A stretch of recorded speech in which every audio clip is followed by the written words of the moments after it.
thank you all so much for coming. And Roy's got his film here, and Roy's been doing a great documentary on the aquarium. So if you haven't met yet, this is Tom and Monica. They're doing the feasibility study. They're from Cambridge, Massachusetts. And I'm just going to bring them up here and get them to say a few words about the feasibility study. And have Roy get it on tape. Tom? Okay. So, all right, we didn't plan it, we were going to do this, but Be nice, Tom. yeah, I just, you know. Well, yeah. So I'm Tom Martin, and I'm president of a firm called Consulticon. Monica is a research associate with the firm, and we were retained to look at the feasibility of the aquarium here. And I think 2 or 3 weeks ago, we got the contract, and our study is typically a couple months to do a study like this. And we do a number of things. One is that we do a lot of just research, a lot of basic research, and what you might think of as almost like a library. You know, in other words, getting a lot of statistics and a lot of information as part of it. The other thing we want to do certainly is to come and, I like to say, kick the tires. You know, see sites, see things on the ground truth things in a way, so that we don't. So this is not at all academic. It's not at all, you know, statistical, if you will. Although there's always lots of statistics and things in the kind of work we do. But it's very important to us to, when we do these kind of projects, to really go in and if there's a site, to see the site, to see the other attractions in the area, to meet, you know, some of the key people and really understand the community and what the possibility for a project like this is. So that's what we're doing on this trip, and we've had a pretty full day. Art is like many of our clients, it sort of, you know, day and night we go, but that's okay, because that's what we like to, because that's one way to get immersed. It's like, well, it's like jumping in the pool, you know, you just have to get immersed. So we've had a really good day. We're going to be here tomorrow. We've talked to a number of you in the room who've been great in terms of providing information to us, and hospitality certainly. And I think I will say a little bit about our firm. Maybe I'll say a little bit about our firm. This is our 25th anniversary for our company. We've done about over 900 projects. We work all over the country. We work also internationally, and our primary work is looking at the feasibility for projects like this. Projects that are starting, projects that are often a gleam in the eye of a few visionary people. No, I mean, you know, that's a pattern we've seen over the years, and have the energy and the, you know, to sort of push on and do what needs to be done to test feasibility, test concepts, to really see about funding and all the things that has to happen in a project like this. But we also work with large institutions. You know, we work with, I think I mentioned to you a couple of the new Frost Science Museum in Miami, it's the old Miami Science Museum, but it was just changed. The name was changed because the Frost family gave them $25 million. So now it's the Frost, and it's kind of funny because whenever we say the Frost Museum in Miami, and people say, "What? Wait a minute." The Frost Museum in Anchorage, maybe, but not in Miami. So anyway, so we're working around the country on projects both big and small, and large communities, small communities, middle-sized communities, and we're very happy to be here. We've had a really good day. We've seen a lot, and we're going to be here tomorrow, and we're always looking on a project for things that might be problematic, and that's what we're doing here too. You know, in other words, what are some of the issues, some of the things that we're going to have to solve, and all that. So, but I think it's been a really good day. The site is really interesting. It's a really interesting site. I mean, it's got the water. It's got on the major road, which is pretty unique. You've got, I think the environment here is great. I mean, the manatees, but actually, you know, the fishing, the whole fishing thing. I mean, you know, Florida, in my experience, and I've worked a lot around the state, and Florida is really a fisherman's paradise, and so many of the people you meet, you know, who come here or relocate here are really fisher people. You know, one of our colleagues is one of those people, Elena, who is also advising us on, or working with us in Cambridge, but you know, is a fisher woman, I guess you'd say. I don't know, a fisher person, fisherman. She fishes. She fishes, thank you. Thank you. Enough of this PC, right? She fishes. But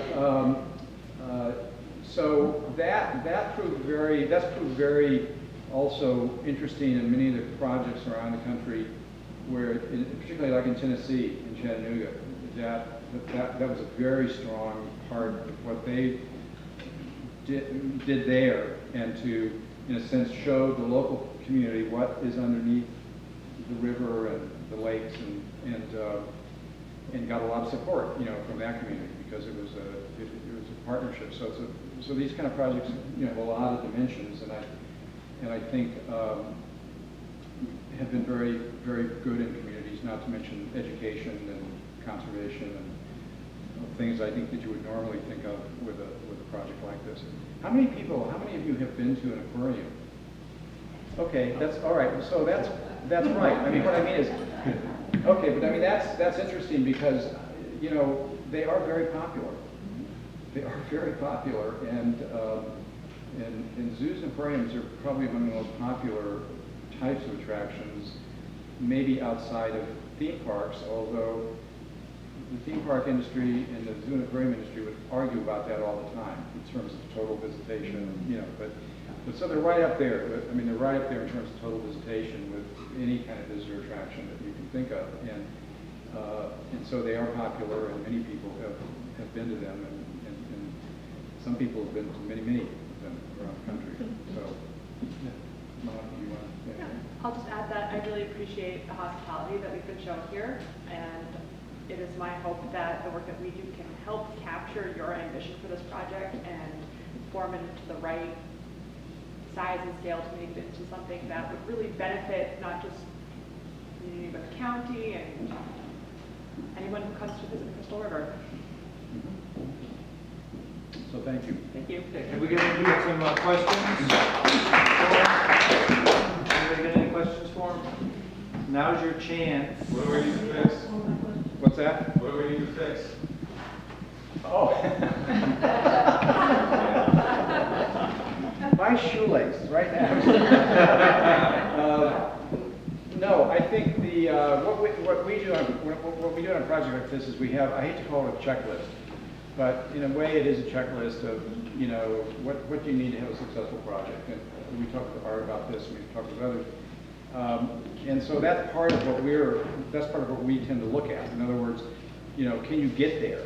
I mean, in other words, can you find it? You know, and we've got a few projects that we have a project up in the Adirondack Mountains. I mean, it's a very tiny town, and because the community was given a site, but it wasn't that good of a site in our opinion. But they said we have to use this site, so we worked with them to make sure that worked. In other words, because often in a feasibility study, it's not a yes or no answer. Actually, there's often what you might call conditional answers. That is to say, this will work if we can manage to do that. If we can manage to get, you know, whatever it is, and, you know. So I think that in the case of that project in the Adirondacks, in a community of a few thousand people, in a county with a few thousand people, but any of you who know upstate New York, and particularly in the high country in the Adirondacks, it's pretty rural. It's pretty little tiny towns, and that project, which opened about 10 years ago now, you know, consistently does 150,000, 200,000 visitors, and it's become kind of a model actually in New York State. That, you know, the governor recently has given them money to do some expansions, and you know, other institutions in that part of the world. We're looking at them very carefully, like how did you do it? You know, how did you manage to put this project together to do, you know, to get this result? You know, really a very rural area. So. So that, you know, that's going to become kind of a model project, and it was initiated by a woman who basically was a school teacher, you know, and said we need to do something. We're very rural. We don't have a lot, and what we do have is our environment, and you know, and that's pretty good if you like winter. My son loves winter, so some people like winter, you know. But so I think oftentimes things are conditional. In other words, in that project, when we worked with them over a period of years, it was okay. We may not have actually the best site, but that's okay, because if we can direct people there, which we think we can do, but we're going to need the help of maybe the state with some signage, you know, because we've got some state highways and so on and so forth, then it can be a okay site. It can be a good site, actually, if we can manage to, you know, sort of, I don't say correct, but adjust some of these things. So there are very few projects, I think, that you see when you go back and do the history of them, or you try to, you know, understand how they came about, where there haven't been changes, you know, there haven't been things. Art and I were talking about this, and you know, it rarely is what the first thing you put down is what is built. It's you know, you work, you change, you get the experience, and then you try to get the best project that you can. And I think that's pretty, again, that's pretty common among most projects like this. If you go back and look at the way they kind of come together. So, yes, sir. When you complete your study, and you bring it back to us, a lot, the committee, whatever, and you make certain recommendations, what percentage of the communities generally have you found follow your recommendations? And what is the success rate on those recommendations, if you know? Yeah, well, we sort of know. And you just told me this was going to be easy. We're actually, no, that's okay. No, I think one of That's the a fair- concerns is that, you know, That's a we're fair looking at this project specifically. Yeah, but- And I know what we want is, we want a good, you know, project, so we don't want to make any mistakes. Right. And that's why we're really helpful that this feasibility study, to make sure that we don't make any mistakes and it goes ahead smoothly. Yeah, and I think, you know, that, I mean, I will answer your question, I mean, the best I can. We have a lot of clients, we have a lot of projects over the years, and we do stay with them, we track, you know, attendance, we know how things went.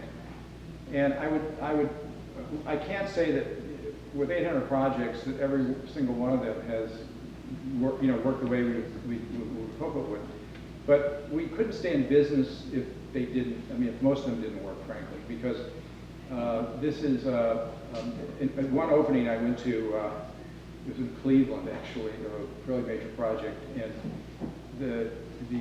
one of the key board members came up to me and said half in jest, but actually not quite in jest.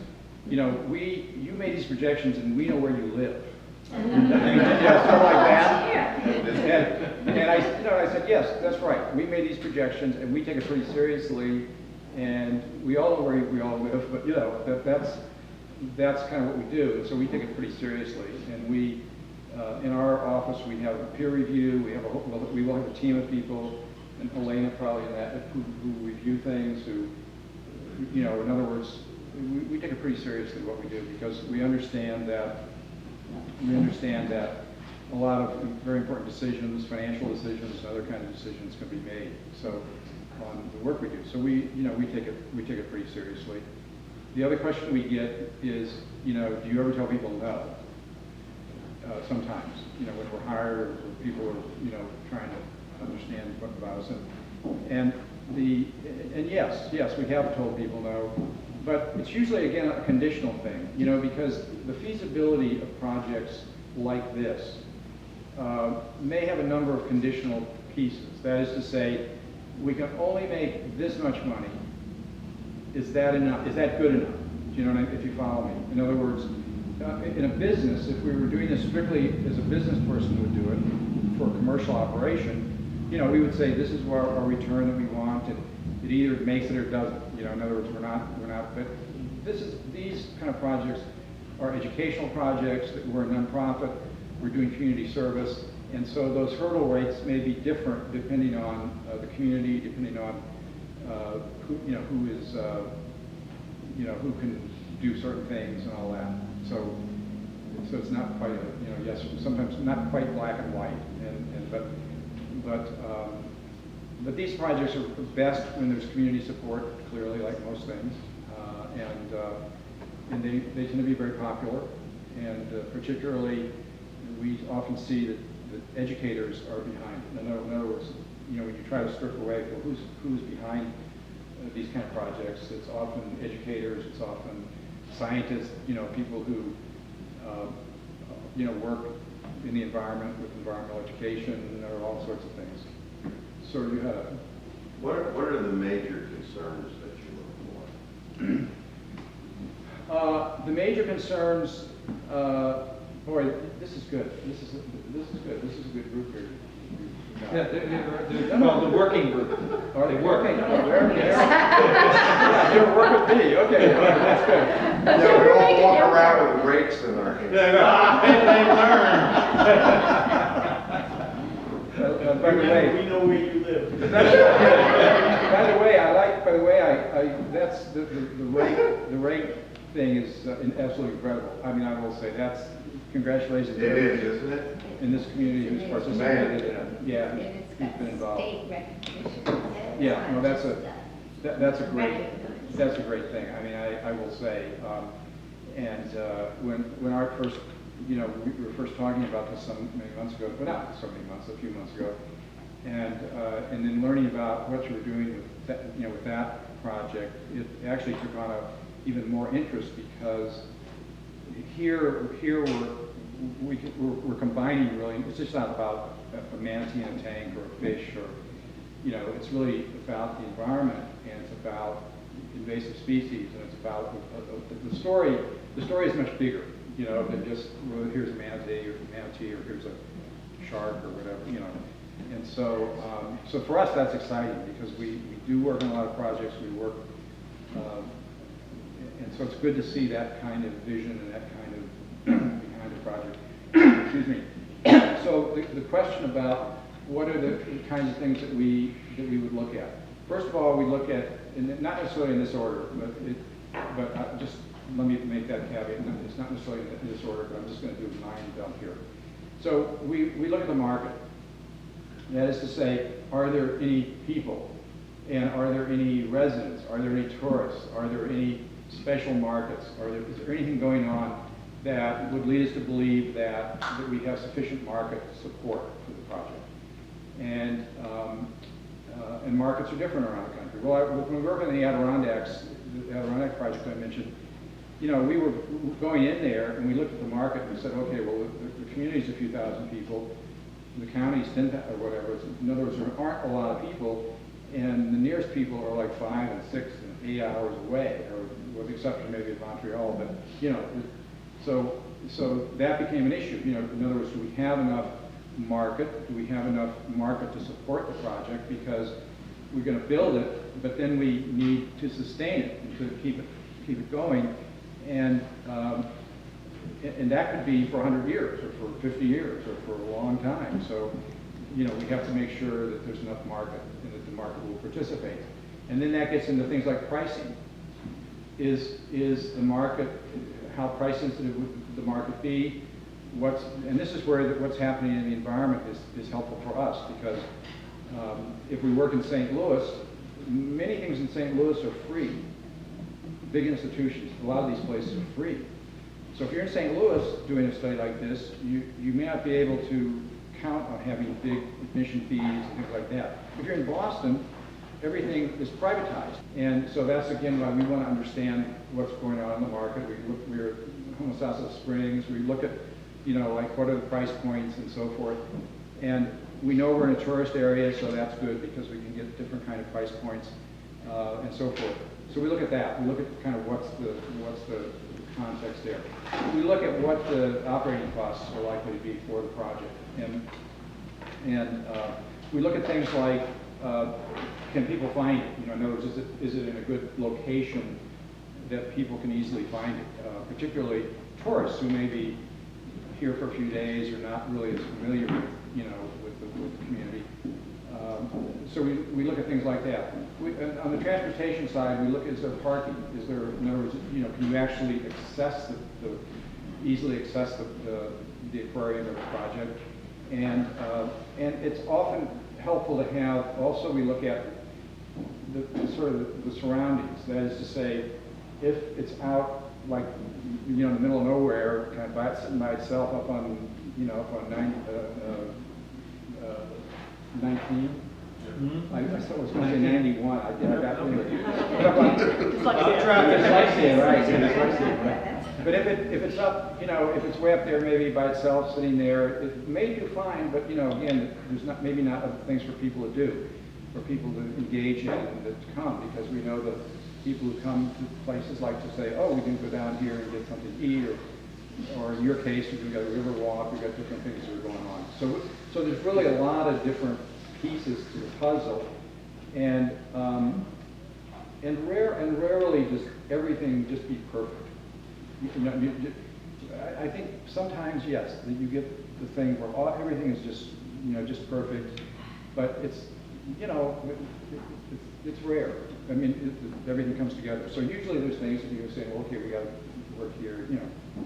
But those are some of the kinds of things that we would look at. There's other funding. There's funding, you know. There's the funding for the project, and you know, so the many things that you would think about for a project like this, where you know you would want to. Yeah, and I think you hit on something yourself when you were talking about the fisherwoman person. Yeah. People. Yes. Fisher people. That we are the nature coast, you know? Yes. And people look to us. So it's like the Tampa, the St. Pete, the Ocala, the inside. People come here, the water is what draws them. And I'm assuming the aquarium will have water. Right? I'm thinking this thing is like tied together. I'm sorry, I didn't. Exactly. I was going to say, I was here for an innovative project about a dry aquarium. We're conservative. I guess the first thing I should have said was water, maybe. I don't know. That's the first thing. That's the first one is water, yeah, I guess. All right, well, that's great, and we promised there's going to be a social, and I'm taking them to dinner in 15 minutes. I'm meeting Janet and Jerry Mulligan. We're taking them out to dinner, so we can have some time with them.